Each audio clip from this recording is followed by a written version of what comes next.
Obrigada, Debrecht. Queria chamar então o Couto, né, que vai falar um pouco mais sobre os instrumentos da política e depois a gente abre aí para pergunta em conjunto.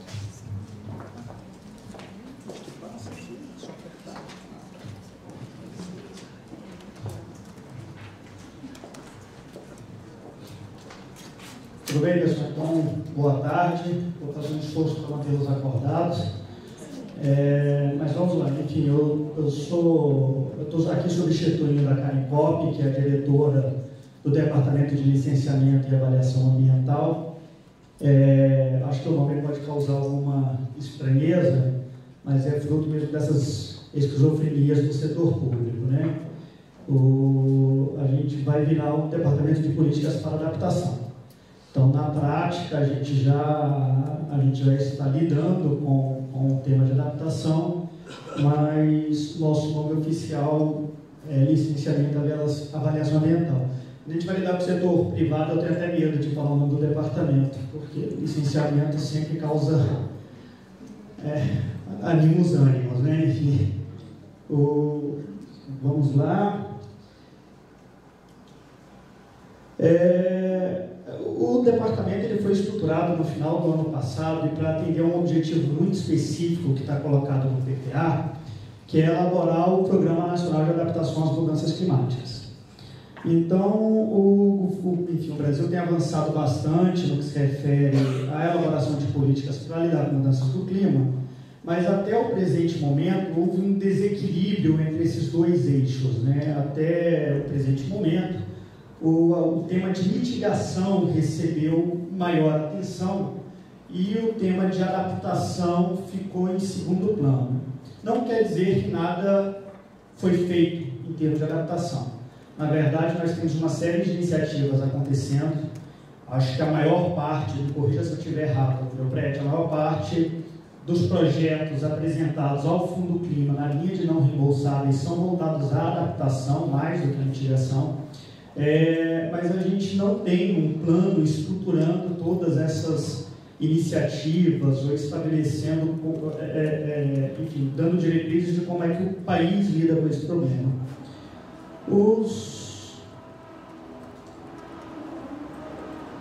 Eu tenho aqui dissecado, né, os objetivos que devem vir desse Programa Nacional de Adaptação ou do Plano Nacional, que é reduzir riscos e vulnerabilidades ambientais, econômicas e sociais decorrentes da mudança do clima, minimizar prejuízos materiais, minimizar impactos nos ecossistemas e promover a melhoria socioambiental. Eu queria pedir desculpas de antemão por dois eventuais problemas. O primeiro, eu não sou especialista em zona costeira, então se eu tiver qualquer erro de terminologia, por favor, me desculpem. O segundo é que eu mudei a minha apresentação depois das discussões de ontem completamente. Então, eu vou fazer uma apresentação muito mais provocativa e pragmática do que uma apresentação tecnocrata e protocolar dos processos em andamento. Se eu me perder em algum momento, vocês digam que eu estou perdido, que eu procuro voltar. E esse destaque que eu dei ali para ambientais, econômicas e sociais é fruto de uma das discussões que a gente teve ontem no GT que eu estava participando. Em que a pergunta levantada foi: quando vamos medir a vulnerabilidade, a gente está medindo a vulnerabilidade física, vai entrar ou não aspectos sociais, vai entrar ou não aspectos econômicos? E o que eu disse aqui é que, para mim, no processo de elaboração no Plano Nacional de Adaptação, eu preciso de um índice de vulnerabilidade que considere, além das variáveis físicas, as variáveis sociais e econômicas. E eu preciso porque é essa a resposta que eu tenho que dar. Então, um índice de vulnerabilidade que se concentre nos aspectos físicos, ele atende parcialmente o meu problema. E ele pode ser, de fato, o primeiro ponto. Enfim, é o que eu posso ter nesse momento, vamos supor. A informação que a gente pode ter é a vulnerabilidade física, mas aí o plano vai ter que indicar que esse índice vai passar a compor variáveis sociais e econômicas que vão ser trazidas por quem e até quando para ser incorporado no processo de revisão. Então, uma outra coisa que eu queria alertar é sobre o nosso cronograma. Então, eu sei que esse é o PPA até 2015. Então, a gente tem até 2015 para entregar esse plano. É um cronograma bastante apertado. Então, todo insumo que eu venha a receber da academia, dos técnicos, enfim, de um grupo como esse, ele vai ser considerado e incorporado se ele chegar para mim dentro desse cronograma. Senão, ele vai ficar para a segunda versão desse plano. A gente estava falando, enfim, muitos dos palestrantes falaram sobre a interlocução governo e academia, e aqui eu estou querendo pontuar uma das coisas, né? Nós temos pressões de tempo, e o tempo da pesquisa ele é diferente do tempo da política. Mas em alguma medida eu acho que se eu falo para vocês o que eu preciso e até quando eu preciso, vocês conseguem priorizar essa informação. Sem entrar na discussão que também foi levantada, de que a função da academia é também fazer a pesquisa pela pesquisa, né, a pesquisa pura, também fazer. Do alto da minha ignorância de não acadêmico, eu não arriscaria dizer que é só fazer pesquisa pura. Eu acho que a pesquisa ela tem que alimentar, sim, enfim, a política. E explico. Eu sou um dos responsáveis pela elaboração do plano, né? A nossa equipe é composta, estão envolvidos diretamente com o plano, a minha diretora, eu e uma colega. Então, somos 3 dentro do Ministério. Nós teremos um Plano Nacional de Adaptação até 2015. A qualidade desse plano depende do apoio que a gente vai receber, dos insumos que a gente vai ter acesso. Eu sou bacharel em ciências militares. Eu posso me trancar na sala e escrever um plano de adaptação de zona costeira, enfim, posso mencionar um morro, a trincheira, eu posso acessar as informações que eu venho encontrar na internet, enfim. Eu posso buscar o diálogo com os setores do governo que falam sobre o tema. Esse é um segundo passo, é um plano melhor, né? Um plano que eu faça sozinho, trancado na sala, com o conhecimento que eu tenho, seria muito ruim, eu suponho. Um plano em que eu envolva os meus colegas que lidam com o tema do governo, ele já tende a ser um plano melhor. Um plano em que eu considere e receba insumos da academia, da sociedade civil, enfim, que eu envolva os outros atores governamentais que têm interesse na agenda, tende a ser um plano bom. No mínimo, muito melhor do que aquele que eu poderia fazer sozinho. O último objetivo que eu coloco aqui, isso não está explicitamente no PPA, mas aparece muito quando a gente está falando sobre plano de adaptação, é sobre aproveitar as oportunidades que vão vir com as mudanças climáticas. Então, as mudanças climáticas criam problemas, principalmente problemas. A gente tem que se adaptar e se preparar para esses problemas, mas ela também cria oportunidades. E essa é uma vertente que nem sempre a gente considera, né? Em particular para zona costeira. Faço uma pergunta: oportunidades serão criadas? Quer dizer, a gente sabe que o turismo vai ser prejudicado em algumas regiões, mas ele pode beneficiar outras regiões. Essas regiões estão preparadas para tirar vantagem dessas mudanças ou não? A gente sabe quais são as regiões que serão beneficiadas. Então, como a gente tende a ter um viés mais do cataclisma, né, mais apocalíptico, esse daqui é um objetivo que, vez e outra, a gente desconsidera, ou é uma vertente que a gente desconsidera.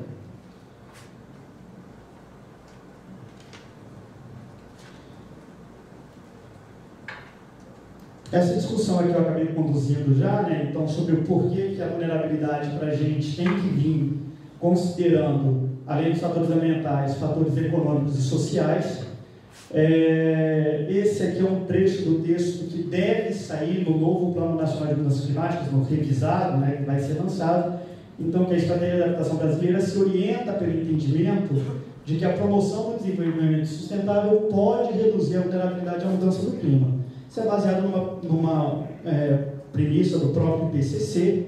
Então, se eu estou dizendo que desenvolver reduz a minha vulnerabilidade, quando eu vou medir a minha vulnerabilidade, eu tenho que estar considerando aspectos socioambientais. E, por fim, é o conceito de desenvolvimento resiliente. A gente está muito acostumado com a ideia do desenvolvimento sustentável, mas quando a gente está falando de adaptação, a gente está falando também desse do desenvolvimento resiliente. Não adianta, como alguém mencionou, eu fazer obras de infraestrutura ano após ano que são, enfim, erodidas toda vez que a gente tem um evento ali. Como estamos, né? Atualmente a gente está planejando o trabalho. Foi criado um GT, um grupo de trabalho de adaptação, no âmbito do grupo executivo de mudanças do clima. Enfim, a primeira reunião aconteceu em fevereiro desse ano, salvo engano, e a gente está planejando o trabalho nesse primeiro semestre. Mapeamento dos atores, enfim, quem deve estar sentado na mesa, né?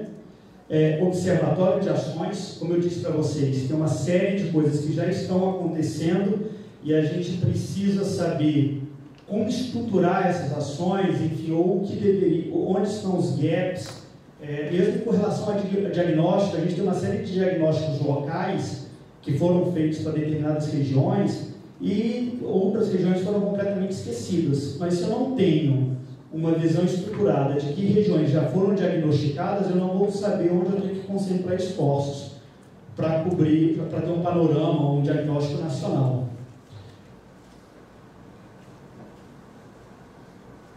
Obrigatoriamente, por lei, por obrigação legal, né, tudo que se refere a mudanças do clima precisa passar por um processo de consulta pública antes de chegar à fase final, né? Enfim, antes de ser publicado.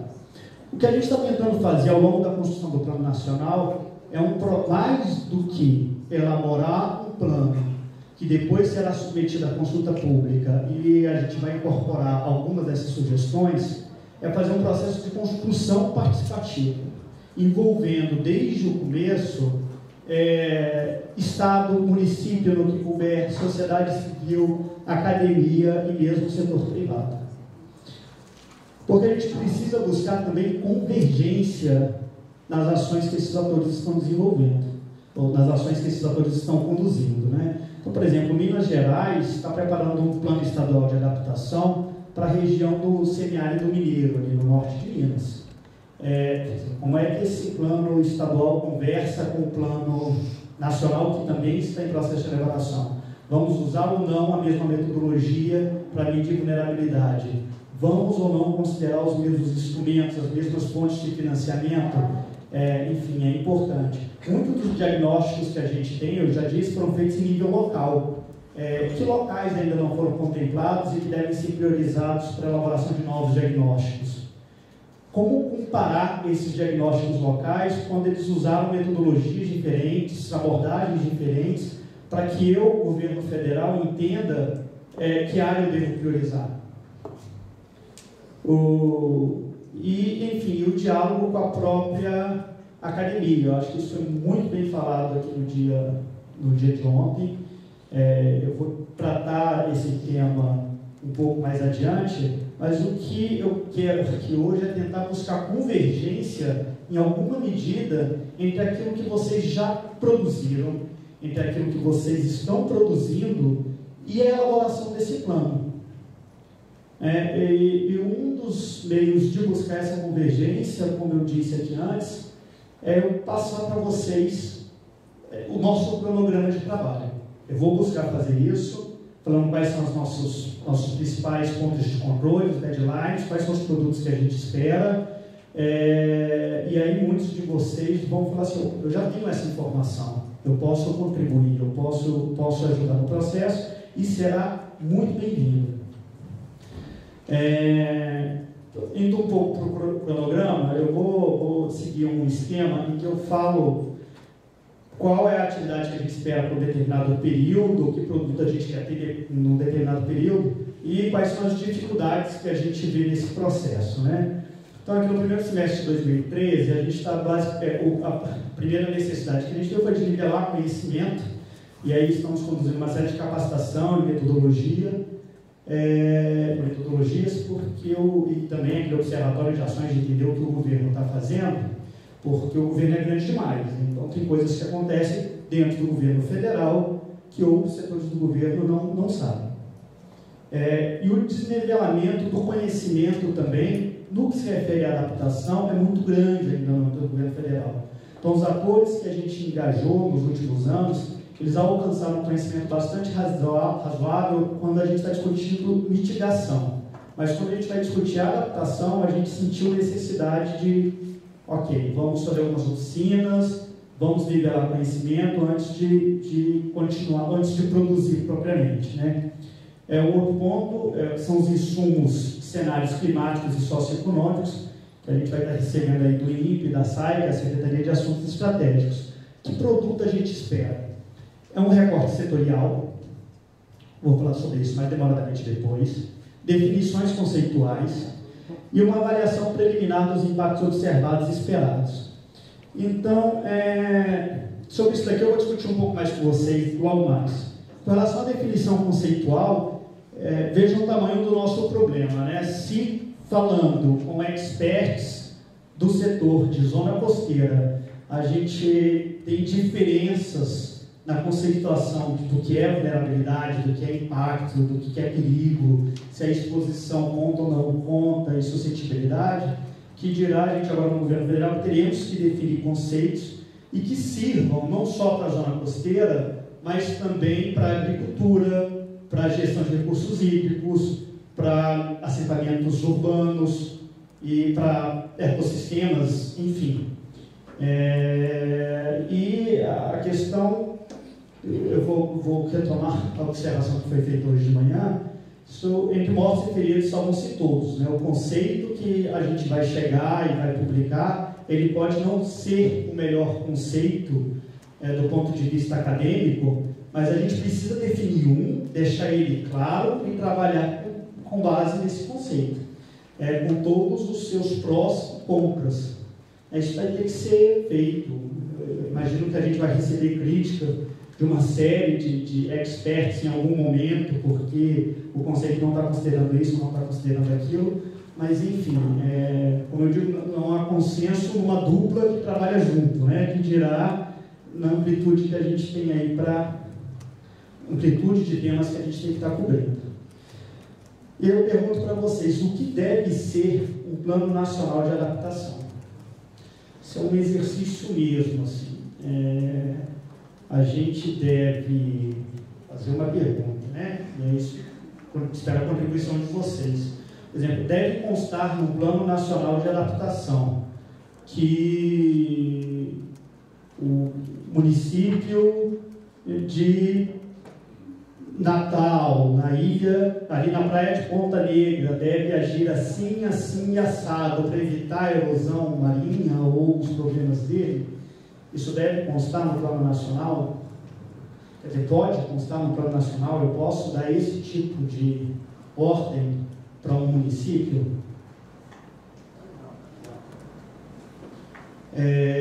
Falando sobre gestão de recursos hídricos, eu posso determinar no Plano Nacional que serão construídas 3.000 cisternas dentro de 5 anos, financiadas pelo Fundo Clima? Cabe discutir isso no Plano Nacional de Adaptação ou não?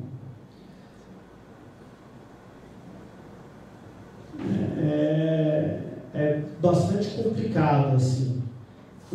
E é exatamente essa discussão que a gente está tendo. A gente teve uma reunião sobre a rede água, depois eu vou explicar o que é essa rede água. E essa foi a primeira discussão. O que deve ter no Plano Nacional? Ele deve recomendar medidas operacionais, só diretrizes, estabelecer princípios. Ela deve estabelecer uma metodologia. Dizer, use a metodologia tal, que vai considerar tal e tal variáveis para medir a vulnerabilidade em nível local. Essa é uma das opções. A gente pode estabelecer uma metodologia, adotar mais uma vez, com todas as vantagens e desvantagens que ela carrega, mas essa é uma pergunta que tem que ser feita, né?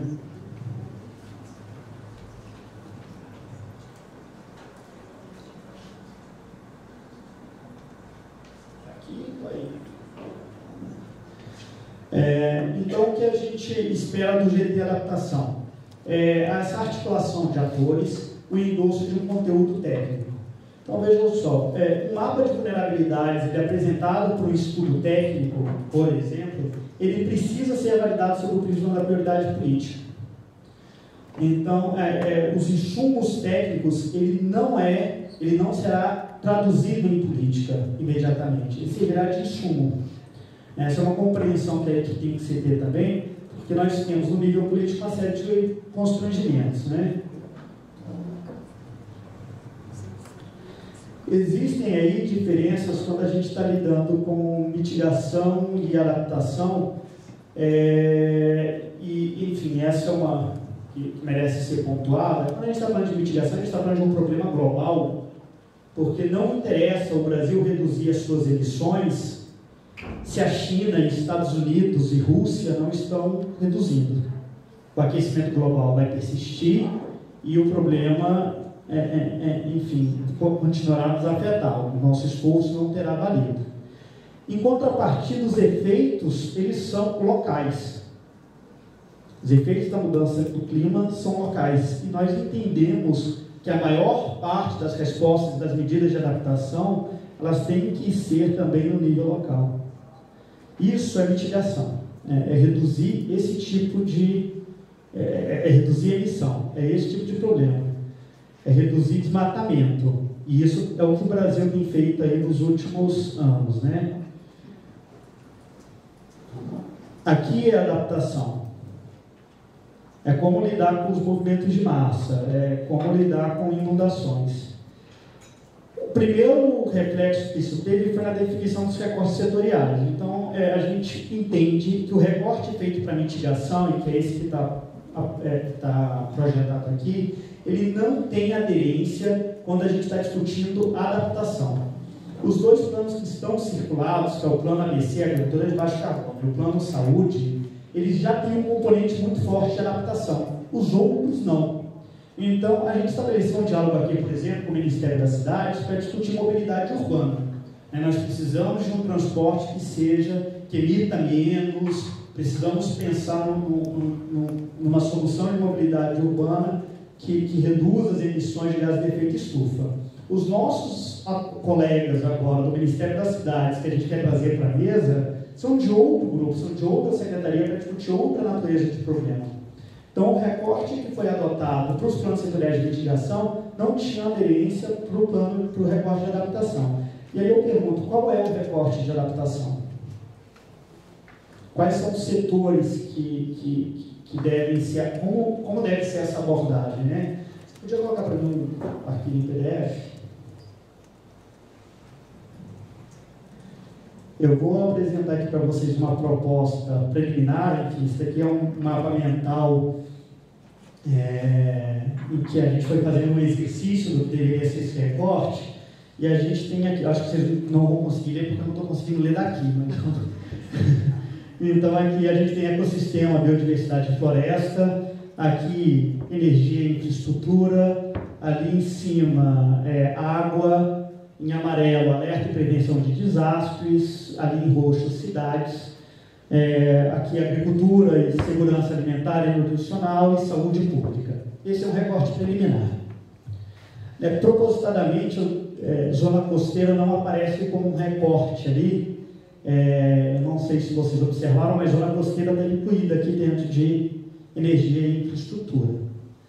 Aí eu quero perguntar para vocês se é esse o local onde deve estar a zona costeira ou não. O que vocês, acadêmicos, experts no assunto, acham a respeito dessa colocação aqui?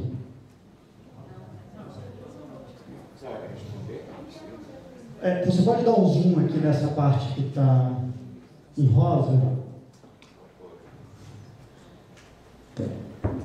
Preciso que você traga para cá. Um pouquinho para baixo. Se a gente listou aqui alguns dos possíveis temas que seriam tratados por zona costeira, né? Então, erosão e degradação, danos a obras, prejuízos operacionais e estruturais, intrusão salina em estuários, evolução de manguezais, danos a recifes de coral. De repente, essa parte aqui que a gente está falando sobre danos à obra, prejuízo operacional e estrutural, enfim, o efeito que tem sobre um porto, por exemplo, esteja fazendo sentido, né? Mas nós temos aspectos aqui que têm mais relação com o ecossistema, com biodiversidade. Queria que você projetasse o segundo arquivo de PDF.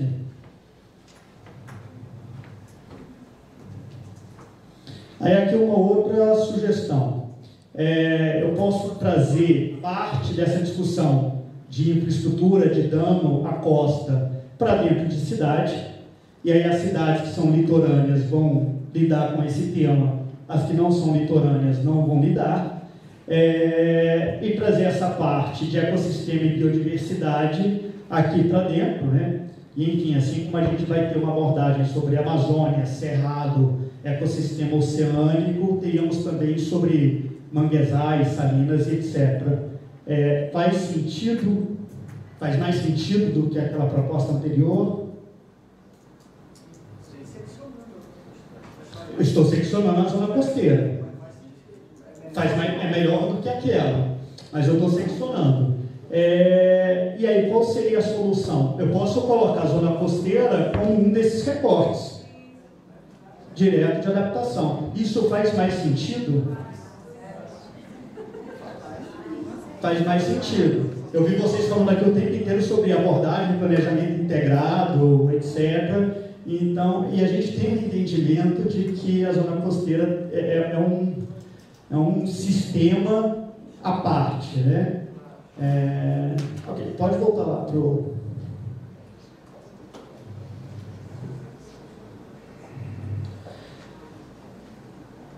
Mas é justamente o que eu estou dizendo, a gente tem que chegar a essa decisão sobre o recorte que a gente vai adotar até julho. Estamos em maio, certo? E aí a pergunta é, o que é zona costeira? Essa aqui é a discussão que a gente acabou de ter, né? Se é um subtema energia e infraestrutura, se é um subtema ecossistema, ou se merece um recorte específico com dinâmica própria. Eu entendo que a maior parte aqui está caminhando para essa terceira solução. Mas, por fim, qual é o objeto desse recorte? É a linha de costa, é a orla? São os municípios costeiros? São os municípios que dependem da costa? Os ecossistemas oceânicos, eles estão ou não na zona costeira nesse recorte de adaptação? Eu vou cuidar deles aqui ou eu vou cuidar lá quando eu estou falando de biodiversidade e ecossistema? A legislação define o que é zona costeira, que são os municípios e 12 milhas para dentro da água. Isso está na legislação específica. Então, Por favor, isso é uma pergunta mesmo. É porque ontem no grupo, a gente já teve, no grupo em que eu participei, a gente já teve esse tipo de discussão. O problema é o seguinte, quando você vê aquele quadro, para mim parece um saco de gato. O problema é, como é que você chega à energia? Eu vou lhe dizer uma coisa. Como é que foi feito o plano estadual de Pernambuco? Foi feito fazer uma leitura sobre a vulnerabilidade do Estado.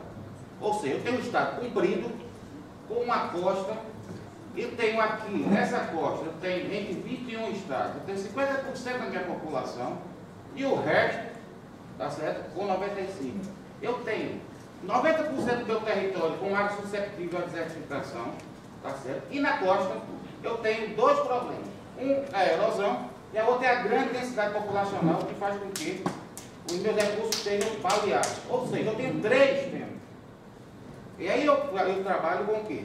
Com cidade, por quê? Porque eu tenho uma grande parte da população.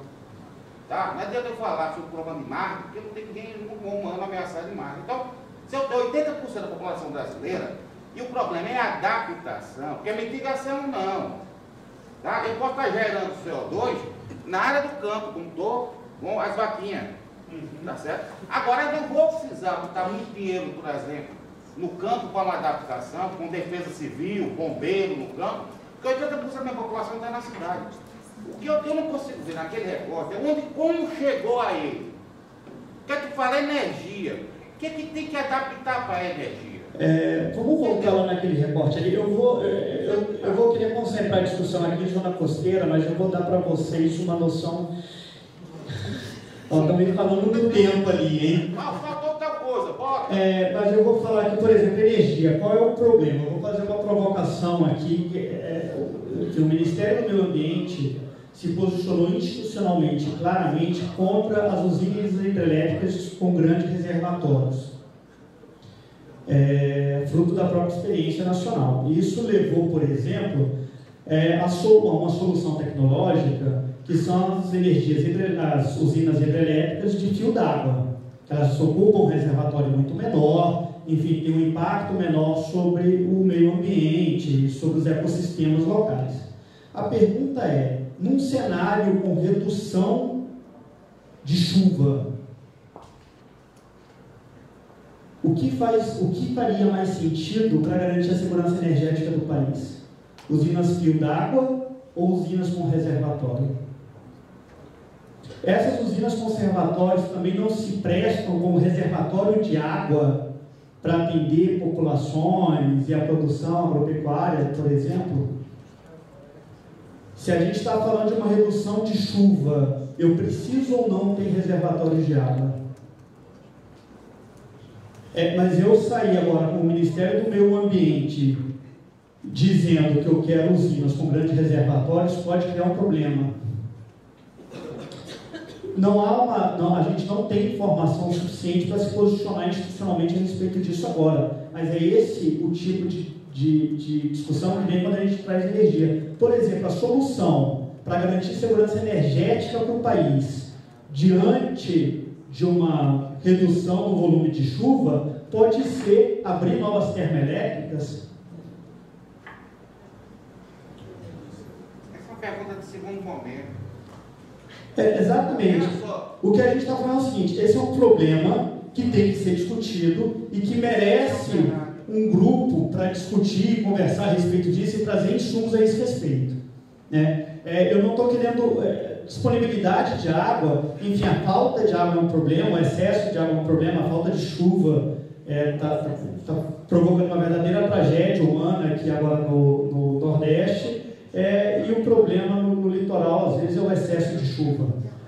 Nós tivemos no Nordeste municípios que decretaram, isso ano passado, acho que foi em Buquém, na Bahia e alguns outros, que tiveram ao mesmo tempo inundação e seca. Enfim, então a água em particular é um problema transversal. Mas eu estou querendo concentrar as nossas discussões aqui em cima do que é esse recorte de zona costeira e adaptação. O entendimento que a gente tem hoje é que é preciso sim se adaptar, mas é preciso também mitigar. Então temos que investir, pensar em soluções para ter uma agricultura ou uma pecuária que emita menos CO2, whatever, porque se eu não mitigar e só investir em adaptação, chegará o momento em que a mudança do clima vai superar a nossa capacidade adaptativa. E aí a pergunta seria como trabalhar. Eu mencionei uma rede de água, um dos modelos possíveis de representantes de diversos ministérios, e, por exemplo, a gente entendeu que a água, pela sua importância e pela transversalidade do tema, mereceu o estabelecimento de uma rede própria, que inclui a Agência Nacional de Águas, que inclui a ONG, que inclui acadêmicos que estão discutindo o tema, de onde vão vir os insumos para a elaboração do Plano Nacional. E aí a pergunta, é esse o melhor modelo também para a gente trabalhar com o tema de zona costeira? Estabelecer uma rede ampla que envolva a academia, a sociedade civil e governo, de onde vão vir os insumos para a elaboração do Plano Nacional, lembrando que esses insumos têm que chegar até 2014, você tem que apresentar o plano até 2015. Ou eu já uso algum dos grupos estabelecidos, a comissão interministerial que tem, e de lá busco subsídios para cá. Enfim, vale o estabelecimento dessa rede? Essa rede vai se reunir de quanto em quanto tempo?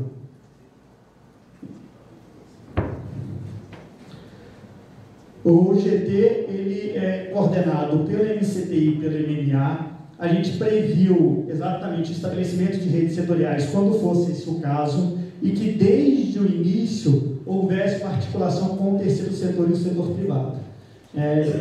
Entra aqui, enfim, também a academia. Outra coisa que a gente tem dito muito, né, sobre informação e como a informação chega para o gestor. E é isso. Eu tenho agora, no processo de elaboração do Plano Nacional de Adaptação, diversos caminhos a seguir.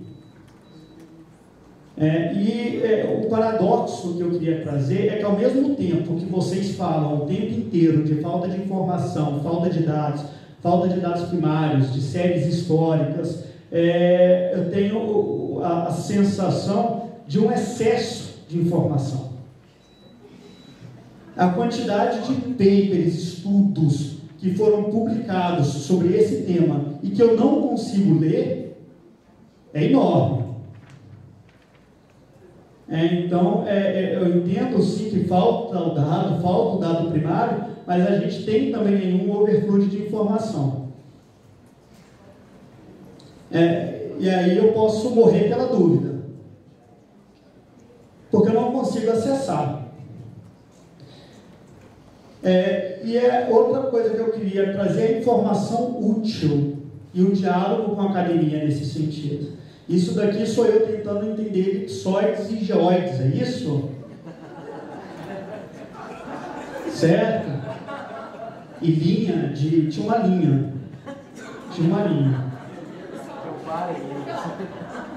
A gente precisa, sim, de tradução simultânea. Tá?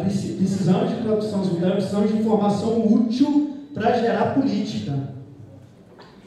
E aí e isso é ainda mais grave quando a gente está falando com um tomador de decisão, porque eu sou analista ambiental, fiz um concurso público, teoricamente tenho que ter um entendimento sobre as diversas áreas técnicas, não no nível do acadêmico, mas eu tenho algum entendimento. Se a gente vai falar com o prefeito, com o governador, ele quer saber o que por que quanto custa, impacta quem e como eu posso capitalizar politicamente em cima disso.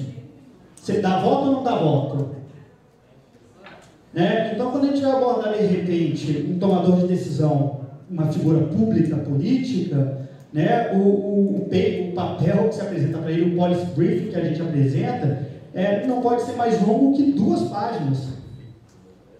Ele não tem tempo.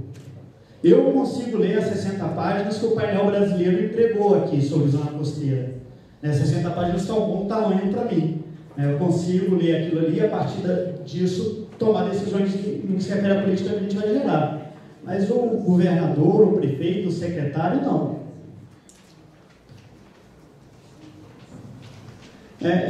Isso é o que deveria ser, né? Mas esse é o meu mundo dos sonhos, né? Segundo semestre de 2013, as nossas atividades elas vão aí para identificação e priorização dos impactos e vulnerabilidades. Então a gente entende que muitos dos impactos e vulnerabilidades já foram feitos de alguma forma. Tem a própria documentação do painel brasileiro, que fez uma sistematização dos estudos existentes. Precisamos definir o horizonte temporal. Então, quando a gente está discutindo mitigação, a gente está falando do regime pós-2020. Quando a gente vai falar de adaptação, a gente está falando de 2050 a 2100. Eu preciso definir indicadores que vão me dar um mapa de vulnerabilidades. E eu preciso, entendam, né? Eu tenho que definir um indicador possível e para já. Isso não quer dizer que vai ser um indicador para sempre, que vai ser só isso, a gente não está escrevendo nada em pedra. Esse plano prevê ele próprio um processo de revisão, né? E eu preciso dos impactos sistematizados. Ok, eu já tenho os impactos para a costa de Santa Catarina, Natal, Recife, eu tenho da Bahia, eu tenho de Sergipe, Alagoas, não tenho, eu preciso de sistematizado, desses impactos sistematizados. Então, isso daqui, né, na verdade, é essa leitura. Quando a gente está fazendo um plano para 2050, mas imaginar o futuro é muito difícil, a partir do presente, né? Qual vai ser o mundo de 2050? Da esquerda ou da direita? Tem um nível de incerteza nessa história. Em termos de zona costeira, o que priorizar? É essa a resposta. A gente falou ontem sobre levantar hotspots, de fazer uma análise mais aprofundada em cima dessas áreas prioritárias. Mas é isso que interessa exatamente ao governo federal. Quer dizer, o governo federal não vai conseguir atender a toda a costa, mas ele pode priorizar certas áreas da zona costeira, mas precisa saber o quê. E o que baseado numa metodologia, né? De preferência, numa metodologia que me garanta a comparabilidade. E aí, o que significa ser prioridade? É receber mais dinheiro? Com relação à incerteza que foi levantada também hoje, enfim, é uma variável inerente ao tema de mudanças climáticas. Um dos princípios com o qual a Rede Água está trabalhando é o princípio do não arrependimento. O que eles querem com isso? São aquelas ações que eu posso e devo tomar, independentemente das mudanças climáticas acontecerem ou não, que vão estar reduzindo a minha vulnerabilidade. Gerar informação e dados é uma delas. Eu preciso de mais dados no Brasil hoje, com ou sem mudanças climáticas. Eu acho que isso é um consenso aqui também, por todas as palestras que eu ouvi. Então, esse plano pode dizer isso. Preciso de dados que deem isso, que vão ser gerados por fulano, armazenados em Beltrano e por fim, publicados para a sociedade. Esse é outro ponto, né? Acho que a gente está na sociedade da informação. E isso, apesar de estar sendo discutido há 20 e 30 anos, informação é um dos únicos bens que dividir é multiplicar. E essa história de se sentar em cima do dado não é frutos, quer dizer, não acontece só na academia. Às vezes a gente não consegue acessar dado dentro do próprio governo. Determinado ministério, determinado gestor acha que o dado é propriedade, senta em cima e a gente não acessa, né? E o que se precisa é de transparência quanto aos níveis de incerteza. Para que a tomada de decisão considere essa incerteza, do tipo, se isso tem 20% de probabilidade de acontecer, talvez não mereça a minha atenção nesse momento, né? Eu vou me concentrar naquilo que tem 80% de chance de acontecer.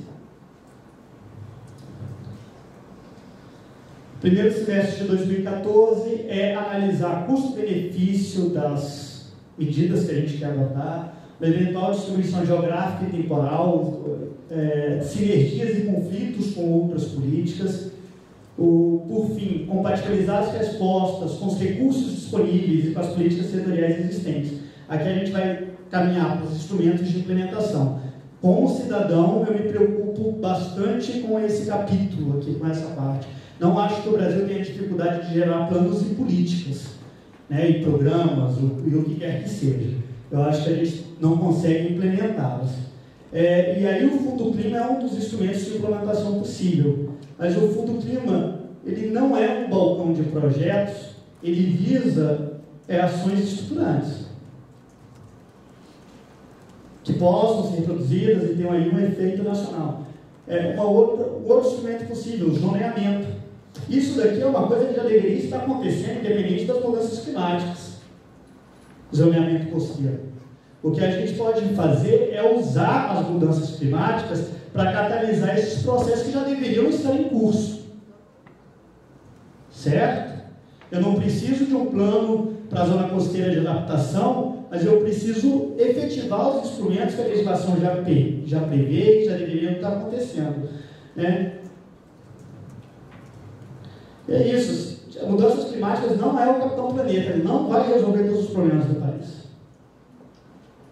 Ao mesmo tempo que a gente pode usar as mudanças do clima para catalisar certos processos, o problema do zoneamento costeiro ele já é um gap histórico que existe, que tem que ser corrigido, e a gente estrategicamente tem que se valer da atenção que as mudanças climáticas estão recebendo para avançar esses processos que estavam aí por uma ou outra razão capengas.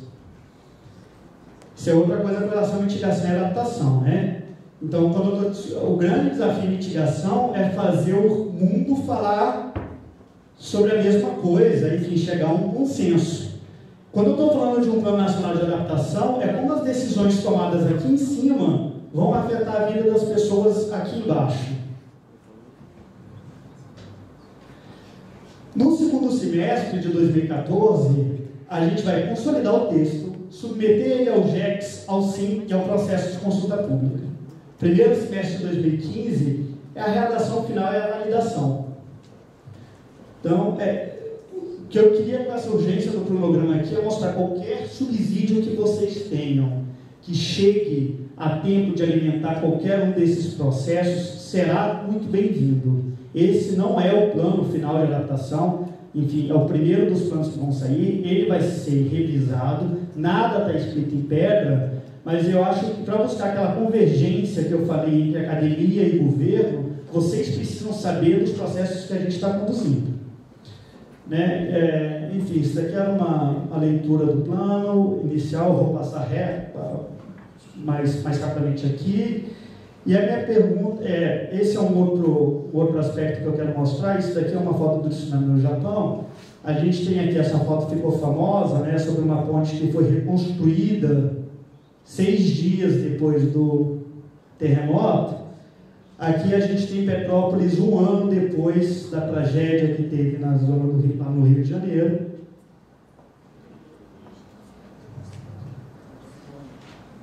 Enfim, tinha uma outra foto ali que não apareceu. E aqui o que eu queria falar é sobre o regime de urgência. Enquanto nós estamos aqui discutindo que indicador vai usar, se vai usar Smart Line ou não, se vamos considerar fatores sociais e econômicos para a vulnerabilidade, existe um regime de urgência, porque algumas coisas já estão acontecendo.